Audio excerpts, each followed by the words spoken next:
ಒಂದು ಜಮ್ಮು ಕಾಶ್ಮೀರ, ಹೈದರಾಬಾದ, ಜುನಾಗಢ, ಇವು ಮೂರಾಗಲಿ. ಅದಕ್ಕಾಗಿ ಈ ಒಂದು ವಲ್ಲಭಾಯಿ ಪಟೇಲ್ ಅವರಿಗೆ ಏನಂತ ಕರೀತಾರ ಅಂದ್ರ ವಿಲೀನೀಕರಣದ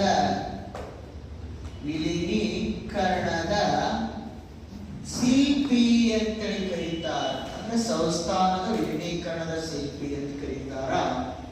ಭಾರತದ ಉಕ್ಕಿನ ಮನುಷ್ಯ ಅಂತೇಳಿ ಕರೀತಾರ. ಭಾರತದ ಬೀಸ್ಮಾರ್ಕ್ ಎಂದು ಕರೀತಾರ. ಅಷ್ಟೇ ಅಲ್ಲದ ಭಾರತದ ಏಕತಾ ಮನುಷ್ಯ ಅಂತೇಳಿ ಕರೀತಾರ. ಆದ್ರೆ ಏಕತಾ ದಿನವನ್ನು ಯಾವಾಗ ಆಚರಣೆ ಮಾಡ್ತಾರ ಅಂದ್ರೆ ಏಕತಾ ದಿನವನ್ನು ಯಾವಾಗ ಆಚರಣೆ ಮಾಡುತ್ತಾರೆ?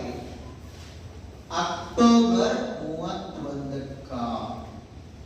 ಅಕ್ಟೋಬರ್ 31ಕ್ಕ ರಾಷ್ಟ್ರೀಯ ಏಕತಾ ದಿನ ಎಂದು ಆಚರಣೆ ಮಾಡ್ತಾರ ಅಂತೇಳಿ. ಹಾಗಾದ್ರೆ ಈ ಒಂದು ಗಮನಿಸಿದಾಗ ವಲ್ಲಭಾಯಿ ಪಟೇಲ್ ಅವರು ಅಧಿಕಾರ ವಹಿಸಿಕೊಂಡ್ರು. ಮೊದಲನೇ ಸಂಸ್ಥಾನದ ಬಗ್ಗೆ, ವಿಲೀನೀಕರಣದ ಬಗ್ಗೆ ನೋಡೋಣ. ಹಾಗಾದ್ರೆ ಒಂದು ಯಾವುದು ಅಂದ್ರ ಜಮ್ಮು ಮತ್ತು ಕಾಶ್ಮೀರದ ಸಂಸ್ಥಾನ. ಜಮ್ಮು ಕಾಶ್ಮೀರದಲ್ಲಿ ಒಬ್ಬ ಮಹಾರಾಜ ಆಡಳಿತ ಮಾಡುತ್ತಿದ್ದ. ಆತನ ಯಾರು ಅಂದ್ರ ಹರಿ ಸಿಂಗ ಅಂತ. ಯಾ ಸಿಂಗ? ಈ ಹರಿ ಸಿಂಗನಿಗೆ ಗೊಂದಲ ಉಂಟಾಗಿತ್ತು, ನಾನು ಪಾಕಿಸ್ತಾನಕ್ಕೆ ಹೋಗಲು ಅಥವಾ ಭಾರತದಲ್ಲಿ ಉಳಿದುಕೊಳ್ಳು ಅಂತ. ಅವಾಗ ಗೊಂದಲ ಉಂಟಾದಂತಹ ಸಂದರ್ಭದೊಳಗ ಈ ಕ್ಯಾಂಡಿಡೇಟ್ ಎಷ್ಟು ಅದ್ಭುತ ನೋಡು, 2 ಪತ್ರ ತೋತಾರೆ.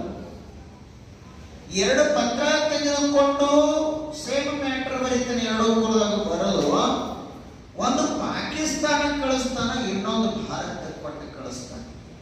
ಪಾಕಿಸ್ತಾನದವರಿಗೆ ನಾನು ಪಾಕಿಸ್ತಾನದಲ್ಲಿ ಸೇರ್ಬೇಕಂತ ಮಾಡಿದ್ದೇನೆ, ಭಾರತಕ್ಕ ನಾನು ಭಾರತದಲ್ಲಿ ಉಳಿದುಕೊಳ್ಬೇಕಂತ ಮಾಡಿದ್ದೇನೆ ಅಂತೇಳಿ 2ಕ್ಕ ಒಂದೊಂದು ಪತ್ರ ಬರೆದು ಕಳಿಸಿಕೊಟ್ಬಿಟ್ಟು ಅವಾಗಿಷ್ಟ ಅಷ್ಟೇ ಸಿಗೋದು ಸಾಕು. ಪಾಕಿಸ್ತಾನಕ್ಕೆ ಪಾಕಿಸ್ತಾನದ ಸೈನಿಕರು, ಅಲ್ಲಿ ಸೇನಾ ಮುಖ್ಯಸ್ಥ ಅಕ್ಬರ್ ಅಂತ, ಅವ ಏನ್ ಮಾಡಿಬಿಟ್ನು ಅಂದ್ರೆ ವೇಷವನ್ನು ಬದಲಿಸಿ ಸೈನಿಕರನ್ನ ಜಮ್ಮು ಕಾಶ್ಮೀರದಲ್ಲಿ ನುಸುಳುಗ ಉಗ್ರವಾದಿಗಳ ದೇಶದಲ್ಲಿ ಕೊಟ್ಟು ಕಳಿಸ್ಬಿಟ್ಟು.